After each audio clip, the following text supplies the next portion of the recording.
பொன்மனச்சம்மல் புரட்சி தலைவர் எம்ஜிஆர், இதே புரட்சி தலைவி அம்மா இருவரும் தெய்வங்களை வணங்கி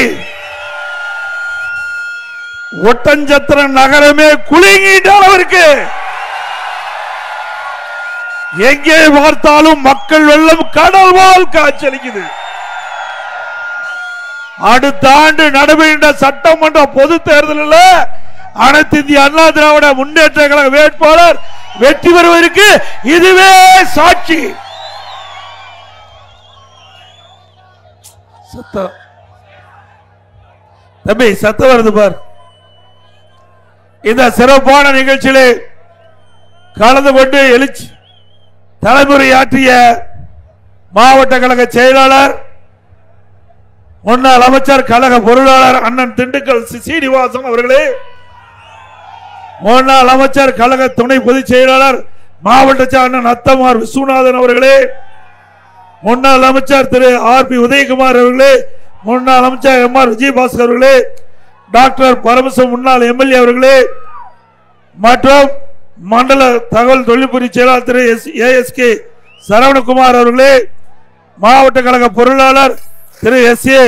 பழனிவேல் அவர்களே, ஒட்டஞ்சத்திரம் மேற்கு ஒன்றிய கழக செயலாளர் திரு பாலசுப்ரமணியம் அவர்களே, ஒட்டஞ்சத்திரம் கிழக்கு ஒன்றிய கழக செயலாளர் திரு என்.பி. நடராஜ் அவர்களே, தொப்பமட்டி கிழக்கு ஒன்றிய செயலாளர் திரு அப்பளி கே கருப்புசாமி அவர்களே, தொப்பமட்டி மேற்கு ஒன்றிய செயலாளர் திரு கே.சி. முருகேசன் அவர்களே, ஒட்டஞ்சத்திரம் நகர கழக செயலாளர் திரு எஸ். நடராஜன் அவர்களே மற்றும் பேர் கழக செயலாளர் திரு குப்புசாமி அவர்களே, சார்மணி பொறுப்பாளர் திரு கே.ஆர்.பி. மனோகரன் அவர்களே, திரு உதயம் ஏ. ராமசாமி அவர்களே, பாஜக மாவட்ட தலைவர் திரு ஜெயராமன் அவர்களே, தமாக மாவட்ட செயலர் திரு ராசியப்பன் அவர்களே, தமிழக மக்கள் முன்னேற்ற கழக மாவட்ட செயலர் திரு எஸ்.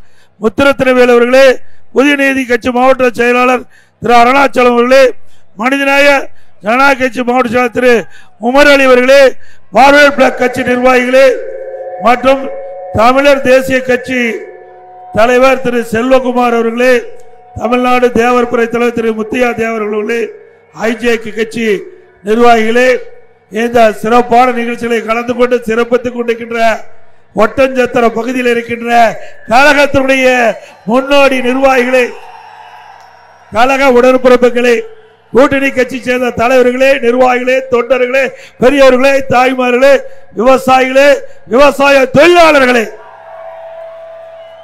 வியாபாரிகளே, பத்திரிகையாளர்களே, ஊடக நண்பர்களே, அனைவருக்கும் என்னுடைய முதற்கண் நன்றி கலந்த வணக்கம். இன்றைக்கு இதுவரை ஒட்டஞ்சத்திரத்தில் எவ்வளவு பெரிய மக்கள் வெள்ளம் பார்த்ததில்லை. அடுத்த ஆண்டு நடைபெறுகின்ற சட்டமன்ற தேர்தல் நம்முடைய வெற்றி வேட்பாளர் வெற்றி பெற்று சட்டமன்ற உறுப்பினராக ஆகக்கூடிய நிகழ்வை நாம் பார்க்கின்றோம். இன்றைய தினம் திராவிட முன்னேற்ற கழகம் ஆட்சி பொறுப்பேற்று 12 மாத காலம் ஆகிறது. இந்த 12 மாசத்துல இந்த ஒட்டஞ்சத்திரம் திண்டுக்கல் மாவட்டத்தில் ஏதாவது ஒரு பெரிய திட்டத்தை கொண்டு வந்தாங்களா? விவசாயிகளுக்கு, விவசாய தொழிலாளிக்கு ஏதாவது நன்மை கிடைச்சதா? இந்த அரசாங்கம் மக்கள் விரோத அரசாங்கம், விவசாயிகள் விரோத அரசாங்கம். விவசாயிகளை இந்த அரசாங்கம் கண்டுகொள்ளவில்லை. விவசாயிகள் படுகிற துன்பத்தை இந்த அரசு பார்க்கவில்லை. இன்றைக்கு விவசாயி, விவசாயி தொழிலாளி இவர்கள் இன்றைக்கு இரவும் கிடையாது, பகலும் கிடையாது, வெயிலும் கிடையாது, மழையும் கிடையாது. இப்படி ரத்தத்தை வீரவியாக சிந்தி உழைத்து உழைப்பாளி விவசாயி, விவசாயி தொழிலாளி. நானும் ஒரு விவசாயி. உங்களை எல்லாம் பார்ப்பது மிகுந்த மகிழ்ச்சி. நான் எத்தனையோ கூட்டத்துக்கு போயிருக்கிறேன். ஆனால் விவசாயிகள், விவசாயி தொழிலாளி நிறைந்த காட்சியை இங்கே பார்க்கின்ற பொழுது எல்லையெல்லாம் மகிழ்ச்சி. விவசாயி, விவசாயி தொழிலாளி தான் இந்த நாட்டு மக்களுக்கு உணவளிக்கின்றவர்கள். எது இருந்தாலும் இல்லாவிட்டாலும் மக்கள் வாழலாம். உணவு இல்லாத வாழ முடியாது. வாழ முடியுமா? அந்த உணவை உற்பத்தி செய்து கொடுக்கக்கூடியவர்கள் இங்கே என் முன் நிற்கின்ற விவசாயிகள், விவசாய தொழிலாளி. ஆக இந்த விவசாயிகளுக்கும் விவசாய தொழிலாளிகளுக்கும் நிறைய திட்டங்களை கொண்டாந்து நாங்கள் நிறைவேற்றுகிறோம். இன்னைக்கு விவசாயிகள் படுகின்ற துன்பத்தை களைந்தோம். எப்பொழுதெல்லாம் விவசாயிகளுக்கு கஷ்டம் வருதோ அப்பெல்லாம் அந்த கஷ்டத்தை போக்கி அரசாங்கம் அதிமுக அரசாங்கம். இன்னைக்கு விவசாயிகள் தொடக்க வேளாண் கூட்டுறவு கடன் சங்கத்திலே வாங்கிய பயிர்கடன் அம்மா இருக்கின்ற பொழுது 2016 தள்ளுபடி செய்தார். கொரோனா காலம், அந்த காலகட்டத்தில் விவசாயிகள் பாதிக்கப்பட்டாங்க. விவசாய சங்க பிரதிநிதிகள் என்னை சந்தித்து விவசாயிகள் வாங்கிய பயிர்கடன் தள்ளுபடி செய்ய வேண்டும் என்று கோரிக்கை வச்சாங்க. விவசாயியுடைய கோரிக்கை ஏற்று அம்மாவுடைய அரசு 12,100 கோடி பயிர்கடன் தள்ளுபடி செய்த அரசு அதிமுக அரசு. அது மட்டுமல்ல, விவசாயிகள் எப்பொழுது அவருடைய மின் மோட்டார் இயக்க வேண்டும் நினைத்தாலும் 24 மணி நேரம் மும்முனை மின்சாரம் அதிமுக ஆட்சியில் தான் கொடுக்கும். விவசாயிகளுக்கு தண்ணீர் முக்கியம், அந்த தண்ணீரை கொடுக்க வேணும். அதற்காக குடி மராமத்து திட்டம், அந்த திட்டத்தை கொண்டு வந்து நடைமுறைப்படுத்தி அதிமுக ஆட்சியில இன்னைக்கு ஏரி குளம் கண்மாய் எல்லாம் தூர்வாரப்பட்டது. இதனால ஏரி ஆழமாகப்பட்டது. கோடை காலத்திலே அந்த மழை காலத்திலே பெய்கின்ற நீர் சேமித்து கோடை காலத்திலே நிலத்தில் நீர் உயர்த்தி மக்களுக்கு தேவையான நீரை கொடுத்த அரசாங்கம் அதிமுக அரசாங்கம். தம்பி, அந்த கொடி கொஞ்சம் தள்ளி பிடிங்க, இந்த பக்கம் வாங்க, கடைசியில் வாங்க. அங்க டிவி எடுத்துட்டு இருக்கிறாங்க, தொலைக்காட்சி நேரலையில் எடுத்துட்டு இருக்காங்க. தம்பி கொஞ்சம் தள்ளி பிடிங்கப்பா, தம்பி கொஞ்சம் தள்ளி பிடிங்க, தயவு செய்து தள்ளி பிடிங்கப்பா. அருமை நண்பர்கள் கொஞ்சம் தள்ளி பிடிங்க, ஒத்துழைப்பு கொடுங்க. அங்க பா டிவி எடுத்துட்டு இருக்காங்களா, மறைக்குது. கொஞ்சம் அந்த பக்கம் தள்ளி வாங்க, இல்ல ஓரமா வந்துருங்க. கொடி பிடிக்கிறீங்க, ஓரமா வாங்கப்பா. சொன்னா கேளு தம்பி, ஓரமா வாங்க. ஏன்னா இந்த கூட்டம் எல்லாம் தொலைக்காட்சி மூலமாகத்தான் காட்ட முடியும். அதனால தயவு செய்து ஒத்துழைப்பு கொடுங்க. சொல்லிட்டே இருக்கிறல்ல தம்பி, கொஞ்சம் ஒத்துழைப்பு கொடுங்கப்பா. ராஜா கொஞ்சம் ஒத்துழைப்பு கொடு. அது மட்டும் இல்ல, இன்னைக்கு திராவிட முன்னேற்ற கழக அரசு இன்னைக்கு விவசாய பெருங்குடி மக்களுக்கு துன்பம் வருகின்ற பொழுது அந்த துன்பத்திலிருந்து விவசாயிகளை விடுவிக்க எந்த நடவடிக்கை எடுக்கல. இன்னைக்கு விவசாயிகள் வறட்சி வந்தது, வறட்சி நிவாரணம் கொடுத்ததோ அதிமுக அரசாங்கம். புயல் வெள்ளம் இயற்கை சீற்றம் அப்ப வருகின்ற பொழுது விவசாயி பாதிக்கப்பட்டா அவருக்கு நிவாரணம் கொடுத்தோம். இங்க கூட விவசாயிகள் வருகின்ற பொழுது என்னுடைய வாகனத்தை மறிச்சு முருங்கை சாகுபடி செய்கின்ற விவசாயிகள் முருங்கைக்காய் காட்டினாங்க. நாங்கெல்லாம் மேட்டு பகுதி, இதை நம்பித்தான் வாழ்ந்துகிட்டு இருக்கிறோம். இந்த பகுதியில் 5000 ஏக்கர் முருங்கை சாகுபடி. இந்த முருங்கை சாகுபடி செய்த விவசாயிகள் விலை வீழ்ச்சியில நாங்க பாதிக்கப்பட்டுக்கிறோம். இது மதிப்பு கூட்டம் வரும் அப்படின்னு கோரிக்கை வச்சாங்க. அதிமுக ஆட்சி அமைந்தவுடன் அவருடைய கோரிக்கை நிறைவேற்றப்படும். அதேபோல கண்வழி விதை, அந்த விதை கடந்த அதிமுக ஆட்சியில் நல்ல விலை கிடைச்சது விவசாயிகளுக்கு. இப்ப சிண்டிகேட் போட்டு அந்த கண்வழி விதை இன்றைக்கு விலை வீழ்ச்சி அடைஞ்சிருக்கா விவசாயி சொன்னாங்க. அதிமுக ஆட்சியில் இந்த கண்வழி விதை நல்ல விலைக்கு போச்சுது. இப்ப திமுக கட்சி சேர்ந்த ஒரு சிலர் வெளியில் இருந்து இங்க வந்து இந்த கண்வழி விதையை வாங்குவதற்கு தடை செய்வதா சொன்னாங்க. அதிமுக ஆட்சி உடனே இந்த தடையெல்லாம் நீக்கப்பட்டு தங்களுடைய உற்பத்தி செய்யப்பட்ட கண்வழி விதையை வியாபாரிக்கு தாராளமா விற்க, நல்ல விலை கிடைக்க உங்களுக்கு உதவி செய்வோம். இதை ஏன்னா நானும் ஒரு விவசாயி, கஷ்டப்படுறது தெரியும். ஒரு விவசாயி எப்படி கஷ்டப்படுறாங்க, விவசாயி தொழிலாளி எப்படி கஷ்டப்படுறாங்கன்னு தெரியும். இப்படி விவசாயிக்கு நன்மை செஞ்சோம். விவசாயி தொழிலாளி அவர்களுக்கு அம்மாவுடைய ஆட்சியில் இன்றைக்கு கறவை மாடுகள் கொடுத்தோம், விலையெல்லாம் ஆடு கொடுத்தோம், விலையெல்லாம் கோழி கொடுத்தோம், பசு வீடுகள் கொடுத்தோம், முதியோர் உதவித்தொகை தாராளமா அள்ளி கொடுத்தோம். உழவர் பாதுகாப்பு திட்டத்தில் நிறைய திட்டத்தை கொடுத்தோம். மீண்டும் அதிமுக ஆட்சி வந்தவுடனே விவசாயி ஏழை தொழிலாளிக்கு, கூரை வீட்டில் இருக்கிறவங்களுக்கு, வீட்டு மனை இல்லாதவங்களுக்கு, அனைத்து தொழிலாளிக்கும் கான்கிரீட் வீடு அற்புதமாக கட்டி கொடுக்கப்படும். அதோட இந்த பகுதியிலே அருந்துவீர் மக்கள் அதிகமாக வாழ்கின்ற பகுதின்னு சொன்னாங்க. அவர்கள் எல்லாம் 2 பேர் 3 பேர் குடும்பத்தில் இருக்கிறாங்க. ஆக ஒருவருக்கு தான் வீடு இருக்குது, மற்றவர்களுக்கு வீடு இல்ல. அவர்களுக்கு நிலம் வாங்கி வீடு கட்டி கொடுக்க வேண்டும் என்று கோரிக்கை வச்சிருக்கிறீங்க.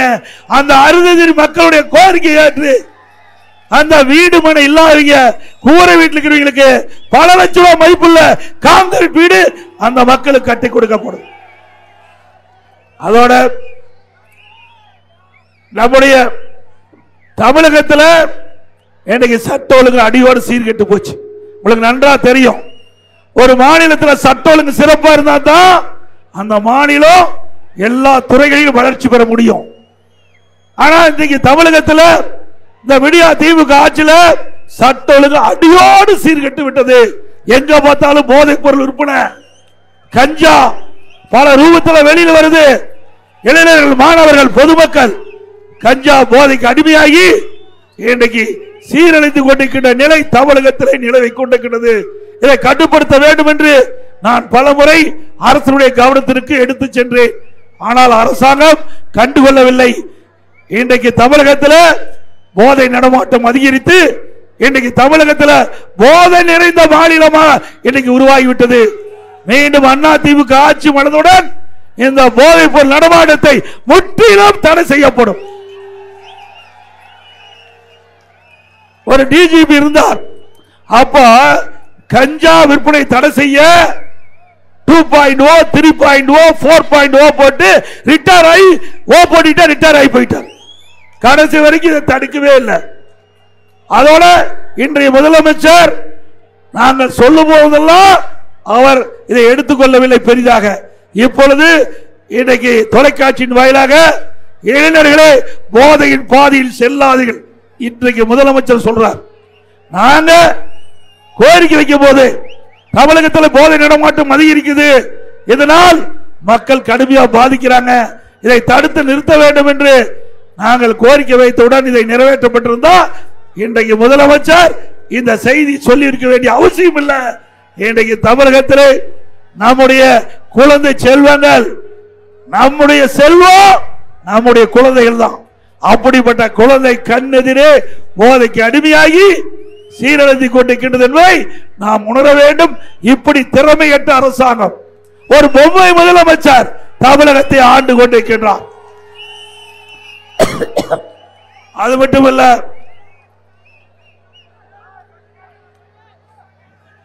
அண்ணா திமுக ஆட்சி இருக்கின்ற பொழுது பொங்கல் தொகுப்பு கொடுத்தோம்.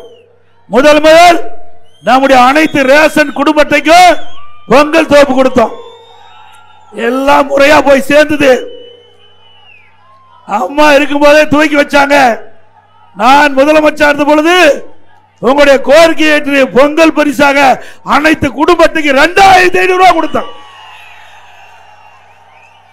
திமுக ஆட்சிக்கு பிறகு பொங்கல் தொகுப்பு கொடுப்பதா அறிவிச்சு அதுல கிட்டத்தட்ட 21 பொருள் கொடுத்தாங்க. அதுல பெரும்பாலான பொருட்கள் பயன்படுத்த முடியல. புளியில பள்ளி, இன்னும் அந்த பொருட்கள் எல்லாம் பயன்படுத்த முடியாத நிலை. வெள்ளம் கொடுத்தாங்க, மறக்கவே முடியாது. ஒழுகிற வெள்ளத்தை கொடுத்தாங்க. கொடுத்தாங்களா இல்லைங்களா? திருவண்ணாமலை மாவட்டத்தில் அங்க 2 டன் வெள்ளம் உண்ணுவதற்கு உகந்ததா இல்லை என்று மாவட்ட ஆட்சித்தலைவர் அதை ஆய்வு செஞ்சு தடை பண்ணார். 2 டன் வெள்ளத்தை.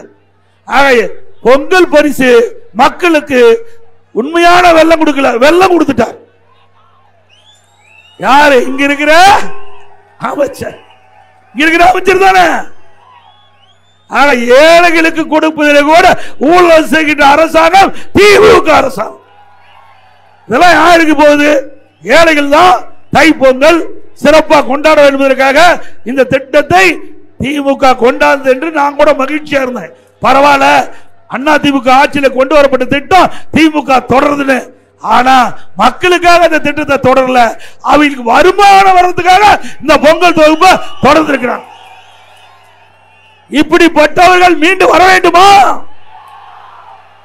இந்த ஊழல்வாதிகள் மீண்டும் வர வேண்டுமா? இந்த ஊழல் அரசாங்கம் வேண்டுமா? அதுக்கு பின்னாடி இன்னும் மிகப்பெரிய ஊழல் டாஸ்மாக் ஊழல். 10 ரூபாய் யாருன்னு தெரியுமா? செந்தில் பாலாஜி. 10 ரூபாய்க்கு அவர்னால தான் மதிப்பே வந்தது. இன்னைக்கு தமிழகத்தில் 6000 மதுக்கடைகள் இருக்குது. இந்த 6000 மதுக்கடையில் ஒரு பாட்டிலுக்கு 10 ரூபா அதிகமாக கொடுத்து வாங்குறாங்க. அப்படி ஒரு பாட்டிலுக்கு 10 ரூபாய்னா ஒரு நாளைக்கு தமிழகத்தில் 1.5 கோடி பாட்டில் விற்பனை ஆகுது. இந்த 1.5 கோடி பாட்டிலுக்கு ஒரு நாளைக்கு 10 ரூபாய்னா 15 கோடி இந்த டாஸ்மாக் கடையிலிருந்து மேலிடத்துக்கு போவதாக தகவல்.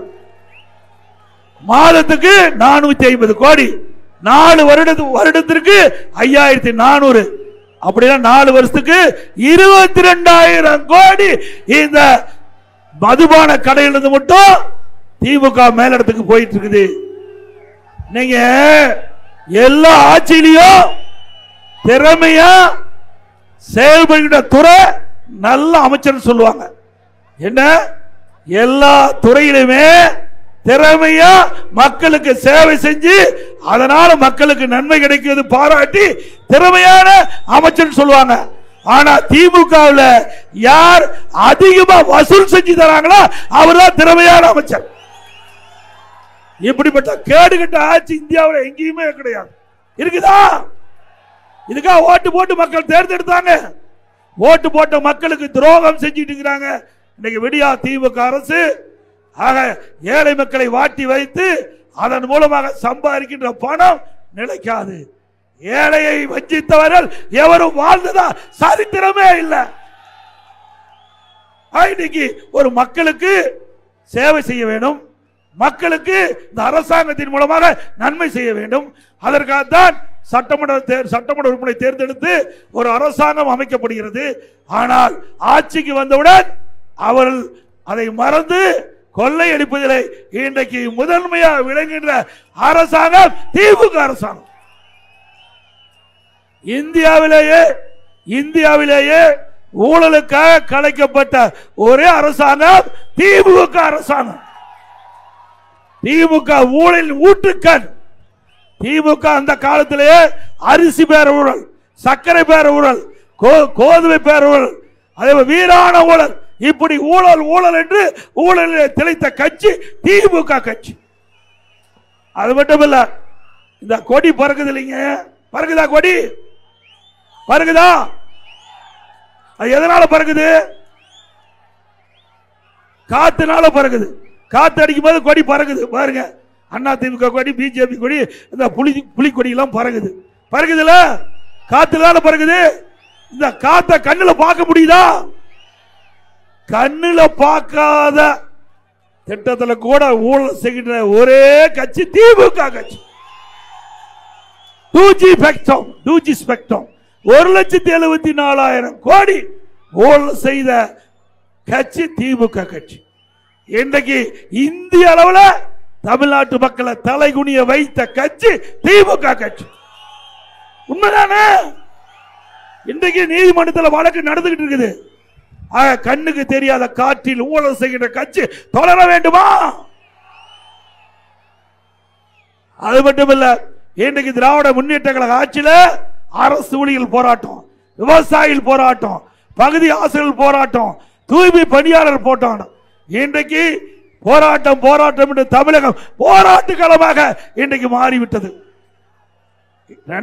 திராவிட முன்னேற்ற கழகம் 2021 தேர்தல் அறிக்கையில் 525 அறிவிப்புகள் வெளியிட்டாங்க. இன்றைக்கு முதலமைச்சர் அந்த சக அமைச்சர்கள் 98% திமுக கொடுக்கப்பட்ட அறிவிப்பு நிறைவேற்றப்பட்டதா சொன்னாங்க. நிறைவேற்றிருக்காங்களா? இந்த 100 நாள் வேலை திட்டம் 150 நாளா உயர்த்தினாங்களாமா? உயர்த்தினாங்களா? இல்ல. அந்த 100 நாள் வேலை திட்டத்தில் பணிபுரிகின்ற ஊழியருக்கு சம்பளம் உயர்த்தினாங்களா? ஏற்கனவே பணிபுரிந்து அந்த சம்பளத்தை கூட கொடுக்க முடியாத கையிலாகாத அரசு திமுக அரசாங்கம். அதிமுக கட்சி மத்தியில் அழுத்தம் கொடுத்து முதற்கட்டமாக அந்த ஏழை தொழிலாளிக்கு 100 நாள் வேலை திட்டத்தில் பணிபுரிந்த ஏழை தொழிலாளிக்கு சுமார் 2999 கோடி வாங்கி கொடுத்த கட்சி அதிமுக கட்சி. அதிமுக கட்சி பொறுத்த வரைக்கும் ஆட்சியில இருந்தாலும் இல்லாவிட்டாலும் மக்கள் படுகின்ற துன்பத்தில் இருந்து அவர்களுக்கு விடுவிக்க அதிமுக கட்சி முன்னிருந்து செயல்படும். பொன்மனச்சம்பல் புரட்சி தலைவர் எம்ஜிஆர், இதே புரட்சி தலைவி அம்மா மக்களுக்காக வாழ்ந்த தலைவர்கள். இருவரும் தலைவர்களுக்கு வாரிசு இல்ல, இங்க இருக்கின்ற மக்கள் தான் வாரிசு. ஆகவேதான் இந்த கட்சியை எவ்வளவோ பேர் உடைக்க பார்க்கிறாங்க, முடக்க பார்க்கிறாங்க. அத்தனையும் உங்கள் துணையோடு தாவடுபடி ஆக்கிட்டு இருக்கிறோம். இது தொண்டர் நிறைந்த கட்சி, உயிரோட்டம் உள்ள கட்சி. எந்த கொம்பனாலும் உடைக்க முடியாது.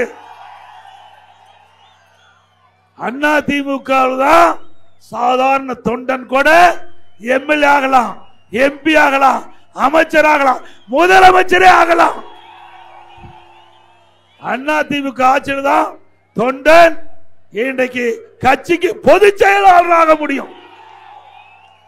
நான் உங்களை போல் கடந்த காலத்தில் இங்கே இருந்து நம்முடைய அதிமுகவுடைய முன்னணி பேச்சாளர்கள் பேசியதை கேட்டு படிப்படியா கட்சிக்கு விசுவாசமா உழைத்து உங்களுடைய நன்மதிப்பை பெற்று, கட்சியினுடைய நன்மதிப்பை பெற்று, தலைமையுடைய நன்மதிப்பை பெற்று உயர்ந்திருக்கிறேன். நான் கிளைக்கழக செயலாளராக 1974 நான் கட்சி பணி துவங்கினேன். பிறகு ஒன்றிய பொறுப்பு, மாவட்ட பொறுப்பு, மாநில பொறுப்பு. உங்களால் இன்றைக்கு பொதுச் செயலாளர் என்ற பொறுப்பை கொடுத்திருக்கின்றார்கள். கீழே போய் டிவி எடுக்கிறேன், கொஞ்சம் கீழே இறங்கி போய் சிந்திச்சு பாருங்க. திமுக வர முடியுமா? திரு கருணாநிதி குடும்பம் இன்றைக்கு கட்சியிலும் சரி ஆட்சியிலும் சரி வேற எவரும் உயர்ந்த பதத்துக்கு வர முடியுமா? திமுக குடும்ப கட்சி, திமுக ஒரு கார்பரேட் கம்பெனி, அது கட்சி இல்ல, கம்பெனி ஆகி போச்சு. அந்த கம்பெனி இன்னைக்கு திரு கருணாநிதி அவர்கள் இருந்தாங்க, அதுக்கு பிறகு திரு ஸ்டாலின் வந்திருக்கிறாரு. இப்போ உதயநிதி வர்றதுக்கு முயற்சி பண்ணிட்டு இருக்கிறாங்க. அவரை முத இளநிலை திமுக இளநிலை செயலர் ஆக்கினாங்க, அப்புறம் எம்எல்ஏ ஆக்கினாங்க, அப்புறம் அமைச்சர் ஆக்கினாங்க, இப்போ துணை முதலமைச்சர் ஆக்கியிருக்கிறாங்க. ஏங்க இந்த பகுதியில் எவ்வளவு மூத்த தலைவர் இருக்கிறாங்க, திமுக எவ்வளவு போராட்டம் பண்ணி இருக்கிறாங்க. அதை பத்தி இந்த திமுக கட்சியில் சிந்திச்சாங்களா? வர முடியாது. திமுக குடும்பத்தில் பிறந்தா தான் கட்சிக்கு பதவிக்கு வர முடியும், ஆட்சி அதிகாரத்துக்கு வர முடியும். இப்படி ஒரு வார்த்தையாவது திரு ஸ்டாலின் அவர்கள், எனக்கு பின்னால் திமுக கட்சிக்கு உழைத்தவர்கள் இந்த அதிகார உயர்ந்த அதிகார பதவிக்கு வர முடியும் என்று பேச முடியுமா? இது மட்டுமல்ல, கட்சியில பாருங்க, திரு கருணாநிதி இருந்தார், அவர் மறைஞ்சுக்கு பிறகு திரு ஸ்டாலின் அவர்கள் திமுக கட்சி தலைவர் ஆயிட்டாரு, திமுக ஆட்சியில் முதலமைச்சர். இன்னைக்கு திமுக மாநில இளநிலை செயலாளர் உதயநிதி ஸ்டாலின், திமுக மகளிர் செயலாளர் கனிமொழி, அப்புறம் 3 பேருக்கு பதவி கொடுத்தாச்சு. வேற எங்க பதவி இருக்குது? இருக்குதா பதவி? மீதில துக்குடா பதவி. ஆக திரு கருணாநிதி குடும்பமே எல்லா பதவியும் வாங்கிக்குது, வேற எவருக்கு அந்த பதவி கிடைக்காது. உழைக்கிறது தான் மிச்சம். ஆனா அந்த கட்சியில மரியாதை கிடையாது, உழைப்பவர்களுக்கு பலனும் கிடையாது. இங்கதான் இப்படின்னா டெல்லிக்கு போனாலும் அங்கேயும் திமுக குடும்பத்தை சேர்ந்தவர்கள், அதுவும் திரு கருணாநிதி குடும்பத்தை சேர்ந்தவர் தான் அங்கேயும் ஆட்சி அதிகாரத்துக்கு வர முடியும். உதாரணத்துக்கு இப்போ இன்னைக்கு மக்களவை குழு உறுப்பினர் யாருன்னா திருமதி கனிமொழி, வேற யாரும் இல்லையா? அங்க எம்பியில குழு தலைவரும் கருணாநிதி குடும்பத்தை சேர்ந்த திரு கருணாநிதி மகள் திரு கனிமொழி தான் இருக்கிறாங்க. ஆக வாரிசு அரசியலுக்கு முற்றுப்புள்ளி வைக்கின்ற தேர்தல் 2026 தேர்தல், குடும்ப ஆட்சிக்கு முற்றுப்புள்ளி வைக்கின்ற தேர்தல் 2026 தேர்தல். செய்வீங்களா? இங்க இருக்கிற அமைச்சர் மிகப்பெரிய கோடீஸ்வரர் தெரியும். தயவு செய்து அடுத்த முறை அவருக்கு வாய்ப்பு கொடுத்துறாதீங்க. கொடுத்தீங்க உங்க ஒட்டஞ்சத்திற்கு தொகுதி எல்லாம் பட்டா போட்டுருவார், எல்லாம் வாங்கிடுவார். அப்புறம் நீங்களா அன்னக்காவடி ஆயிருவீங்க. வேற வழியே இல்லை. நல்லதுக்கு சொல்றேன், நீங்களே சிந்திச்சு பாருங்க. எப்படி இருந்தாரு இப்ப எப்படி இருக்காருன்னு பாருங்க. அண்ணா திமுக வேட்பாளருக்கு இந்த முறை ஆதரவு கொடுங்க, வெற்றி பெற செய்யுங்க. நிறைய திட்டத்தை கூட ஆக திராவிட முன்னேற்ற கழக ஆட்சியில் இன்றைய மின் கட்டணம் 67% வீட்டுக்கு உயர்ந்து போச்சு. 67% வீட்டுக்கு உயர்வு. கடைக்கு பீக்கவர் டபுள் சார்ஜ். இந்த நகராட்சி பேரூராட்சியில் இன்னைக்கு அண்ணா திமுக ஆட்சியில் வீட்டு வரி 1000 ரூபாய் இருந்தா, திமுக ஆட்சியில் 100% வீட்டு வரி உயர்த்தி 2000 ரூபாய் கட்ட வேணும். அதே மாதிரி அண்ணா திமுக ஆட்சியில் கடவரி உயர்த்தல, திமுக ஆட்சியில் 150% கடவரி உயர்த்திட்டாங்க. அண்ணா திமுக ஆட்சியில் 1000 ரூபாய் கடவரினா இப்ப திமுக ஆட்சியில் 2500. குடிநீர் வரி உயர்வு போதாதுக்கு குப்பைக்கு வரி போட்டாங்க. வரி போடாததே கிடையாது. அத்தனை வரி போட்ட அரசாங்கம் திமுக அரசாங்கம். அது மட்டுமல்ல, இந்த நகராட்சி மாநகராட்சியில் அதிக ஊழல் செய்கின்ற அரசா கட்சி திமுக கட்சி. இன்னைக்கு மதுரையில் 200 கோடி ஊழல். நம்முடைய மக்கள் வீட்டு வரி கட்டுறாங்க, கடை வரி கட்டுறாங்க, குடிநீருக்கு அங்க வரி கட்டுறாங்க, குப்பைக்கு வரி கட்டுறாங்க. அது மட்டும் இல்லைங்க, இந்த மதுரையில் ஆட்டுக்கு வரி, மாட்டுக்கு வரி, குதிரைக்கு வரி, போல பன்னிக்கு வரி, இத்தனை வரி போட்டு இவர் கொள்ளையடிச்சிட்டு இருக்காங்க. இந்த வரி எதுக்கு போடுறாங்க? அங்க இருக்கிற மக்களுக்கு தங்குதடையால குடிநீர் கொடுக்க வேணும், அங்க இருக்கிற குப்பை முழுசா அகற்றணும், அங்க இருக்கிற ஸ்ட்ரீட் லைட் வீதி விளக்கு முழுமையா எரிய வேணும், அங்க இருக்கிற மக்களுக்கு நல்ல குடிநீர் வசதி கொடுக்கணும். இப்படி நிறைய திட்டங்களை கொடுக்க வேணும்.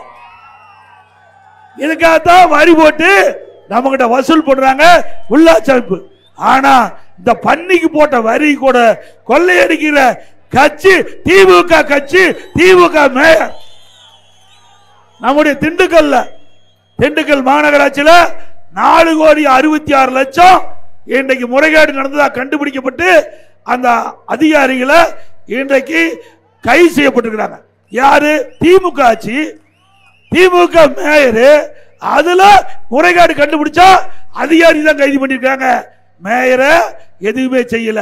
மதுரையிலே அப்படித்தான். மதுரை மேயருடைய கணவரை கைது பண்றாங்க. அதுக்கு காரணமான மேயரை கைது பண்ற. மேயர் இருந்தா தானே கணவர் ஊழல் செய்ய முடியும். ஆக மேயருடைய தூண்டுதல் இல்லாம, மேயருடைய அதிகாரம் இல்லாத ஊழல் செய்ய முடியுமா? திமுக மண்டல குழு தலைவர் 5 பேர் ராஜினாமா, 2 நிலைக்குழு தலைவர் ராஜினாமா, பல அதிகாரிகள் கைது செய்யப்பட்டு சிறையில் இருக்கிறாங்க.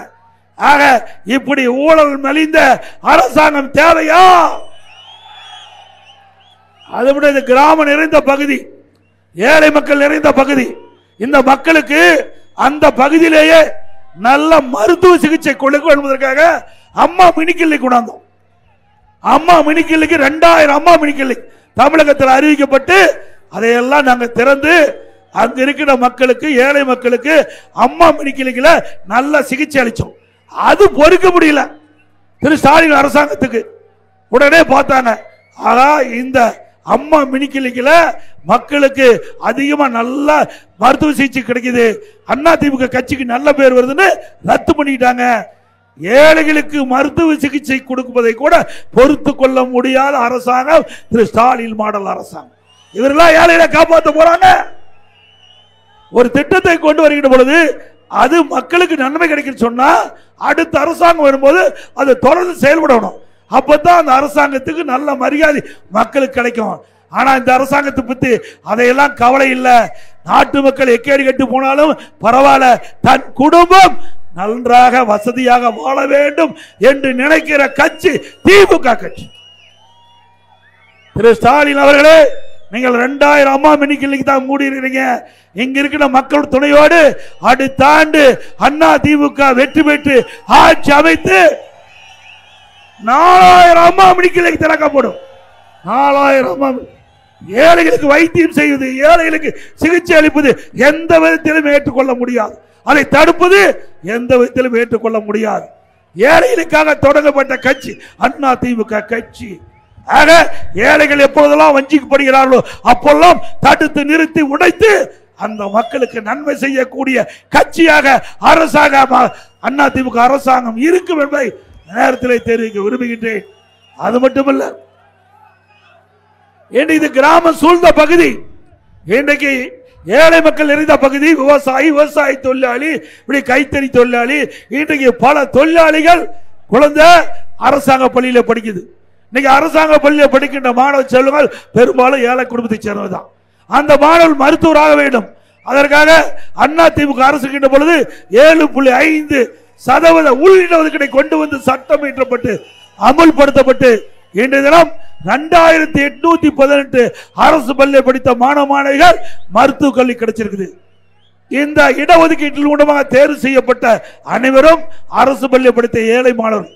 அவர் மருத்துவ கல்வி கட்டணம் செலுத்த முடியாத ஒரு சூழ்நிலை என்னுடைய கவனத்திற்கு வந்தவுடன் உடனடியாக அந்த 7.5% உள் இடஒதுக்கீட்டு இடம் கிடைத்தவர்களுக்கு ₹1 கட்டணம் செலுத்த வேண்டியது அரசாங்கமே செலுத்தும். அரசாங்கமே அந்த மருத்துவ கல்வி கட்டணத்தை செலுத்தி ₹1 செலவு இல்லாம அரசு பள்ளியை படித்த ஏழை எளிய குடும்பத்தில் இருந்த மாணவர்கள் இன்றைக்கு டாக்டர் படிப்புக்கு படிச்சிட்டு இருக்கிறாங்க. இது அண்ணா திமுக சாதனை. இப்படி ஒரு சாதனையாவது ஸ்டாலின் அரசு சொல்ல முடியுமா? எப்பொழுது பார்த்தாலும் சொல்றார், திரு முதலமைச்சர் ஸ்டாலின் சொல்றார், இங்க இருக்கின்ற அமைச்சர் சொல்றார், தேர்தல் நேரத்தில் திமுக கொடுக்கப்பட்ட தேர்தல் அறிக்கை எல்லா குடும்ப தலைவிக்கும் மாதந்தோறும் 1000 ரூபாய் உரிமை தொகை கொடுப்பதாக. என்ன வீட்டில இருந்தா கொடுக்கிற, அரசாங்க பணத்துல கொடுக்கிற, அது எப்ப கொடுக்கிற? 28 மாசம் கழிச்சு தான் கொடுக்கப்பட்ட வாக்குறுதியின்படி கொடுக்கிற. அதுவும் அனைத்து இந்திய அண்ணா திராவிட முன்னேற்ற கழகம் பிரதான எதிர்க்கட்சி சட்டமன்றத்திலே நான் எதிர்க்கட்சி தலைவராக இருக்கின்றேன். தொடர்ந்து சட்டமன்றத்திலே இந்த அரசுக்கு அழுத்தம் கொடுத்தோம்.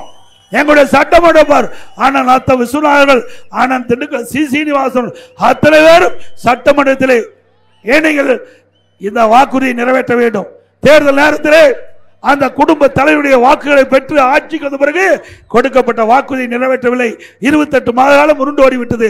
இதை நடைமுறைப்படுத்த வேண்டும் என்று அரசாங்கத்துக்கு அழுத்தம் கொடுத்தோம். அண்ணா திமுக பொதுக்கூட்டத்தில் தொடர்ந்து பேசணும். வேற வழி இல்லாம இன்னைக்கு திராவிட முன்னேற்ற கழக அரசு மாதந்தோறும் 1000 ரூபாய் உரிமை தொகை 28 மாசம் கழிச்சு கொடுத்த அரசாங்கம் தான் விடியா திமுக அரசு. இந்த குடும்ப தலைவருடைய கஷ்டத்தை பார்த்து கொடுக்கல, அண்ணா திமுக கட்சியுடைய அழுத்தத்தை பார்த்து தான் கொடுத்தாங்க. இதுவும் அண்ணா திமுக தான் கொடுத்தது.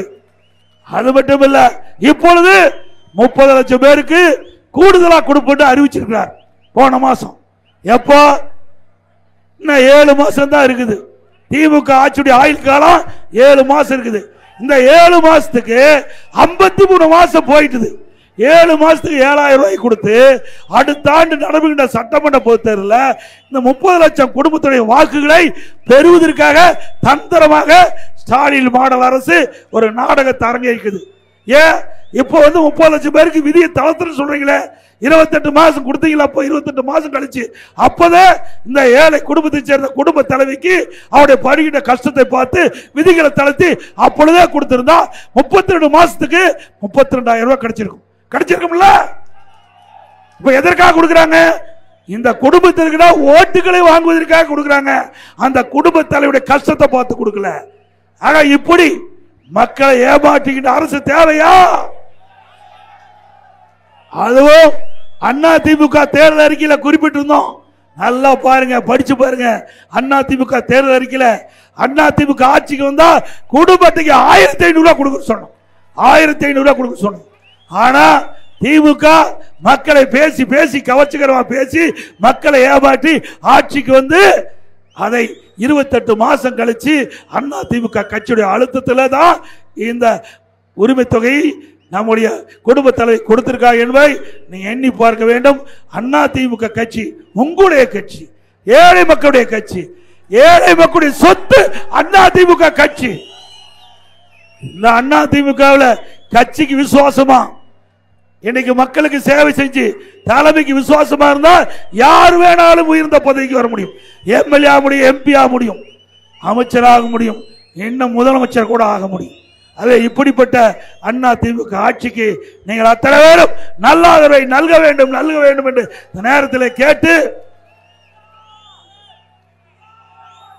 அதே போல கொரோனா காலத்தில் மக்களுக்கு வேலை இல்லை, ஒரு கடுமையான நோய், அதில் விலை மதிக்க முடியாத உயிரை காப்பாற்றிய அரசாங்கம் அண்ணா திமுக அரசாங்கம்.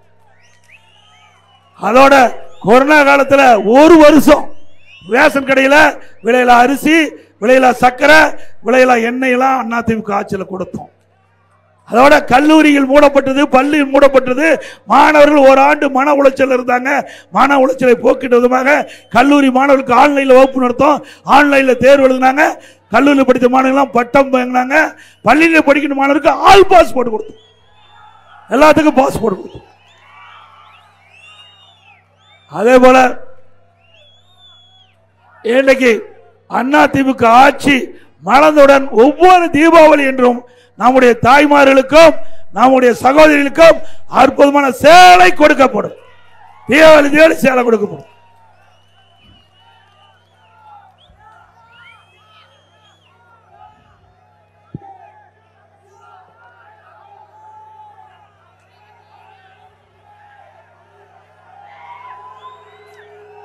இன்னைக்கு ஒட்டச்சத்திரத்தில் அண்ணா திமுக ஆட்சி இருக்கின்ற பொழுது பல்வேறு திட்டங்களை நிறைவேற்றி கொடுத்தோம். ஒட்டச்சத்திரம் திருப்பூர் 4 வழிச்சாலை 1840 கோடிகளை நிறைவேற்றப்பட்டது. பழனி தாராபுரம் 4 வழிச்சாலை அமைக்கப்பட்டது. ஒட்டச்சத்திரம் நகராட்சிக்கு புதிய அளவில் கட்டித்தரப்பட்டது. செக் போஸ்டர் ரயில்வே மேம்பாலம் கொண்டு வரப்பட்டது. தலையத்து அருவிலிருந்து சுத்தகரிக்கப்பட்ட குடிநீர் ஒட்டச்சத்திரம் நகராட்சிக்கு வழங்கப்பட்டது. இருமுறை விவசாய கடன் தள்ளுபடி செய்யப்பட்டது. குடிமராமத்து திட்டத்தின் கீழ் ஏரியெல்லாம் தூர்வாரப்பட்டது.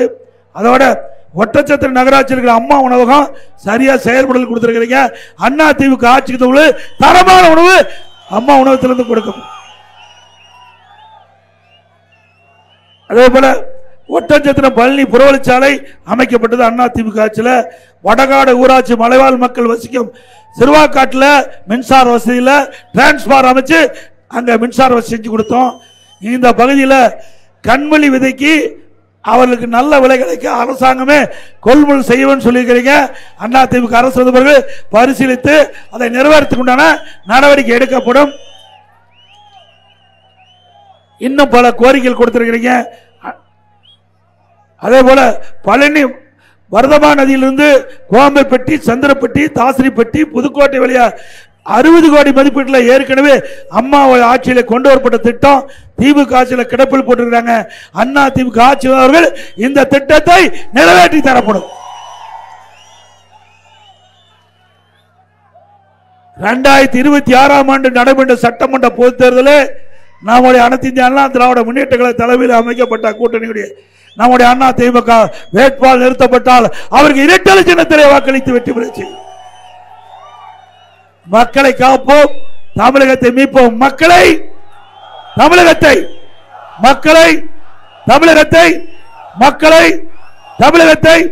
ஸ்டாலின் மாடல் அரசு, ஃபெயிலியர் மாடல் அரசு. Bye bye Stalin. நன்றி, வணக்கம்.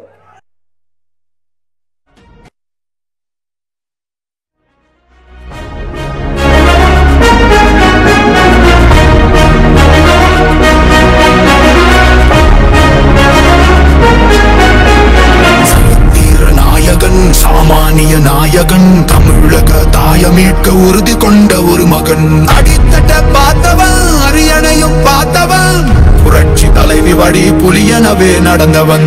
ஏழ வாழ வாழ வைக்க சீறி வந்த திருமகன், ஏழு கலப்ப புடிச்சு மேல ஏறி வந்த தலைமகன்.